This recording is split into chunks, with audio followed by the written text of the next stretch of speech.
Hallelujah, सबको जय मसीह की। प्रियो, आज मैं परमेश्वर का वचन लेके आई हूँ आपके पास और आज हम जानेंगे आत्मिक सेवा क्या है। तो आत्मिक सेवा के बारे में परमेश्वर का वचन हमें क्या सिखाता है। आज कई लोग हैं जो परमेश्वर के वचनों में पूरा चलने की कोशिश कर रहे हैं कि हम हर तरीके से प्रभु को खुश रखें, परमेश्वर के वचनों को मान सकें। तो प्रियो, आत्मिक सेवा, परमेश्वर चाहता है कि हम आत्मिक सेवा करें। और सवाल ये आता है, कई लोग पूछते हैं कि हम आत्मिक सेवा कैसे करें। तो प्रियो, आज हम देखेंगे प्रभु क्या चाहता है और पहले आत्मिक सेवा करने के लिए हमारे अंदर क्या होना चाहिए, हमें कौन कौन से कदम उठाने हैं, हमें क्या क्या करना है आत्मिक सेवा करने के लिए। तो प्रियो, आत्मिक सेवा करने के लिए एक नंबर पे आता है कि दूसरों के साथ हमें प्रेम करना है। प्रभु कहते हैं तुम एक दूसरे से प्रेम करो। तो जैसे पिता ने जगत से प्रेम किया, वैसे हमें भी प्रेम करना है हर किसी के साथ। आत्मिक सेवा अगर हमें करनी है तो हमें एक दूसरे के साथ क्या करना है, प्रेम करना पड़ेगा। दूसरा, एक दूसरे को स्वीकार करें। आज का ये वो समय है जो व्यक्ति एक दूसरे को स्वीकार नहीं कर पाते हैं। कई लोग होते हैं जो अपने दुश्मनों को, चलो बाइबल का वचन देख करके, प्रभु का वचन कहते हैं हमें क्षमा कर दो, क्षमा कर देते हैं, लेकिन फिर भी जब वो उनके सामने आते हैं तो वो दिल से उनको स्वीकार नहीं कर पाते। तो हमें क्या करना है, दूसरे नंबर पर आत्मिक सेवा करने के लिए हमें उनको स्वीकार करना पड़ेगा। जिनको हम पसंद नहीं करते उनसे प्रेम करना पड़ेगा। तीसरे नंबर पे दूसरों को सहन करना सीखो। प्रियो, अगर आपको कोई बुरा बोल रहा है कुछ भी, तो प्रियो उनको सहन करना सीखो। आप प्रभु यीशु मसीह के बारे में जानते हैं, प्रभु यीशु मसीह ने कितना सहन किया। लोगों ने प्रभु यीशु मसीह पर थूका, लोगों ने प्रभु यीशु मसीह के बारे में कितना कुछ कहा हुआ, क्या अपशब्द नहीं कहे होंगे, कितना बुरा बोला हुआ, कोड़े मारेंगे। प्रभु यीशु ने उफ तक नहीं किया, कुछ नहीं कहा, सिर्फ क्षमा किया और सहन किया। तो यहाँ से प्रभु हमें एक सिखाते हैं कि हमें भी सहन करना आना चाहिए। और चौथे नंबर पर आत्मिक सेवा के लिए हमें ये तैयारी करनी है कि हमें एक दूसरे के लिए प्रार्थना करनी है। क्या हम एक दूसरे के लिए प्रार्थना करते हैं? प्रियो, आज आपकी नजर में जो भी है, जो भी व्यक्ति, जो भी भाई, जो भी बहन आपकी नजर में है कि उनको प्रार्थना की जरूरत है, उनके जीवन में ऐसा चल रहा है, उनको ऐसा दुख है, वो ऐसी बीमारी में है, तो प्रियो आप उनके लिए प्रार्थना करें। अगर कोई भाई बहन प्रभु से दूर है या अपनी अभिलाषाओं में खो गया है, प्रभु से दूर हो गया है, तो आपको, हम जैसे लोगों को उनके लिए प्रार्थना करनी है कि प्रभु उनको बुद्धि और ज्ञान दे। हमें क्या करना है, प्रार्थना करनी है। और पांचवें नंबर पे हम देखते हैं कि हमें आत्मिक सेवा कैसे करनी है। पांचवें नंबर पे प्रभु का वचन कहता है हमें दयालु बनना है। हालेलुया, ये गुण हमारे अंदर होने चाहिए, हमें दयालु बनना है। अगर हमें आत्मिक सेवा करनी है, अगर हमें आत्मा में बढ़ना है, तो हमें दयालु भी बनना पड़ेगा। दयालु किस प्रकार से? हर तरीके से दयालु। जहां पे किसी को मदद की जरूरत होगी, आपको उनकी मदद करनी पड़ेगी प्रभु के वचन के अनुसार। प्रियो, जब तक हम दयालु नहीं बनेंगे, तब तक हम कैसे आत्मिक सेवा कर पाएंगे? जब तक हम अपने दिल को हल्का नहीं करेंगे, जब तक हम भेदभावों से बाहर नहीं आएंगे, जब तक हम बुराई से बाहर नहीं आएंगे, अपने पराये से बाहर नहीं आएंगे, तो हम कैसे सेवा कर सकते हैं? तो प्रभु कहता है आप दयालु बनिए। कैसे बनोगे आप दयालु? एक दूसरे पे दया करिए। जिसको जो जरूरत है उसे, अगर आपके पास है तो आप उसकी हेल्प जरूर करें। प्रियो, कोई बीमार है उसकी मदद करें। अगर आपके पास कुछ है तो उसकी सहायता कर सकते हैं। अगर नहीं है तो आप प्रार्थना से भी उसकी सहायता कर सकते हैं।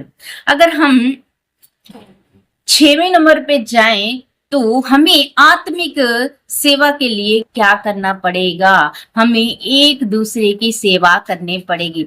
आत्मिक सेवा के लिए हमें एक दूसरे की सेवा करनी पड़ेगी। ये मत समझो कि मैं इससे बड़ा हूं, ये मेरे से बड़ा है या ये मेरे से छोटा है, मैं इस पदवी पे हूं, मैं ऊंचे पदवी पे हूं, मैं ऐसा करूंगा तो लोग मेरे बारे में क्या सोचेंगे। प्रियो, ऐसा नहीं। प्रभु होकर, गुरु होकर परमेश्वर ने, प्रभु यीशु मसीह ने अपने चेलों के पैर धोए। तो यहाँ से हम सीखते हैं हमें भी क्या करना है, हमें भी सेवा करनी है, एक दूसरे की सेवा करनी है। जहां जिसको जरूरत पड़े उसकी सेवा करिए। ये मत सोचिए कि मैं तो बड़ा हूं, मुझे तो कुर्सी पे बैठना है और मुझे बैठ के सब कुछ देखना है। प्रभु यीशु मसीह ने खुद उठकर अपने चेलों के पैर धोए, उनको रोटी दी। तो प्रियो, इससे हम सीखते हैं हमें भी प्रभु यीशु मसीह के जैसे बनना है। हालेलुया। और 7वें नंबर पर जाए हम तो आत्मिक सेवा हम कैसे कर सकते हैं? एक दूसरे को सच बोलें। हालेलुया। क्या आप एक दूसरे को सच बोलते हैं? प्रियो, हमारे जीवन में सच ही सच होना चाहिए। एक दूसरे को, आपके परिवार में, आपके पड़ोस में, आप जहां पे रहते हो, क्या आप एक दूसरे को सच बोलते हैं? सच बोलिए। आज से ही आप ठानिए कि मैं सच बोलूंगा। जब आप सच बोलेंगे तो आत्मिक सेवा में, आत्मा में आप बढ़ते जाएंगे। फिर 8वें नंबर पे आता है दूसरों को क्षमा करो। प्रियो, परमेश्वर के वचन में क्या लिखा हुआ है कि एक दूसरे को क्षमा करो, है ना? तो हम देखते हैं प्रभु यीशु मसीह को, जब प्रभु यीशु मसीह को क्रूस पे चढ़ाया गया तो क्या हुआ? प्रभु यीशु मसीह ने क्या कहा? हे पिता, इन्हें क्षमा कर, ये नहीं जानते कि ये क्या कर रहे हैं। आज हमें भी यही करने की जरूरत है कि हे पिता, इन्हें क्षमा कर, ये नहीं जानते कि ये क्या कर रहे हैं। कोई नहीं जानता। कोई अगर आपको बुरा बोल रहा है, बुरा सोच रहा है, आपको हानि पहुंचा रहा है, तो आपको क्या करना है? प्रभु का वचन कह रहा है आपको क्षमा करना है, आपको वहां पे दया दिखानी है, आपको उनके लिए प्रार्थना करनी है। हालेलुया। तो इससे क्या होगा? हम आत्मिक सेवा में बढ़ेंगे। तो प्रियो, परमेश्वर का वचन रोमियो का 12 अध्याय का 1 वचन में लिखा हुआ है, इसलिए हे भाइयों, मैं तुमसे परमेश्वर की दया सिमरन दिलाकर विनती करता हूं कि अपने शरीरों को जीवित और पवित्र और परमेश्वर को भावता हुआ बलिदान करके चढ़ाओ। सही, यही तुम्हारी आत्मिक सेवा है। यही तुम्हारी आत्मिक सेवा है। जब हम ये सब चीजें अपने जीवन में लागू करेंगे तो हम आत्मिक सेवा कर सकते हैं, हम परमेश्वर में बढ़ सकते हैं, हम सेवकाई में बढ़ सकते हैं, हम प्रार्थना में बढ़ सकते हैं, हम आत्मा में बढ़ सकते हैं। हमें आत्मा में बढ़ना है, हमें प्रार्थना में बढ़ना है, हमें उस सामर्थ्य में बढ़ना है जो प्रभु यीशु मसीह से हमें मिलाती है, और वो है पवित्र आत्मा। और पवित्र आत्मा हम पवित्र आत्मा से कब भरते हैं? जब उस सामर्थ्य से कब भरते हैं जो परमेश्वर की सामर्थ्य है? जब हमारे अंदर ये सब बातें होगी, जब हम प्रेम करने वाले होंगे, जब हम प्रार्थना करने वाले होंगे, जब हम दया करने वाले होंगे, जब हम क्षमा करने वाले होंगे, तब हमारे अंदर ये बातें होगी। तब हम एक दूसरे को क्षमा करेंगे। जब हमारे अंदर ये बातें होगी तो तब हम आत्मिक सेवा के वो देख पाएंगे कि हम आत्मिक सेवा कर रहे हैं। अगर हमारे अंदर ये नहीं है, हम किसी को क्षमा नहीं कर रहे हैं, हम किसी पे दया नहीं दिखा रहे हैं, और हम सोचे कि हम आत्मा में बढ़ रहे हैं, तो प्रियो, ऐसा नहीं हो सकता। आत्मा में हम तभी बढ़ेंगे जब हम एक दूसरे को प्रेम करेंगे, जब हम परमेश्वर के वचनों को मानेंगे, जब हम दयालु बनेंगे, जब हम क्षमा करेंगे, जब हम क्षमा करेंगे। परमेश्वर ने सबको क्या कहा उस वचन में? प्रभु ने क्या कहा? प्रभु ने कहा कि हे पिता, इन्हें क्षमा कर।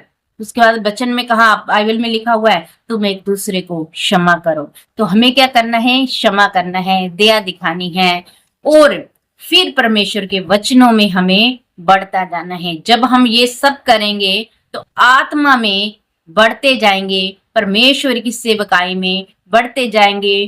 कोई भी शैतान का तीर, कोई भी शैतान की योजना आपको नहीं रोक सकती। जब आप सामर्थ्य में भरेंगे, जब परमेश्वर का सामर्थ्य आपके अंदर काम करेगा, तो कोई भी जो शैतान के तीर, जो शैतान आपको गिराने के लिए सोचता है, करता है, खड्डे खोदता है, आप उसमें नहीं फंसेंगे, क्योंकि आप सामर्थ्य से भरे होंगे, क्योंकि आप वचनों को मानते होंगे। इसीलिए प्रियो, आत्मा में बढ़िए, आत्मा की सेवा में बढ़िए, तभी हम परमेश्वर को खुश कर सकते हैं और आत्मा में बढ़ सकते हैं। हालेलुया। प्रभु आप सबको आशीष बरकत दे। इस मैसेज को और लोगों तक शेयर करें कि और भी लोग इस वचन को सुन सके। सबको जय मसीह।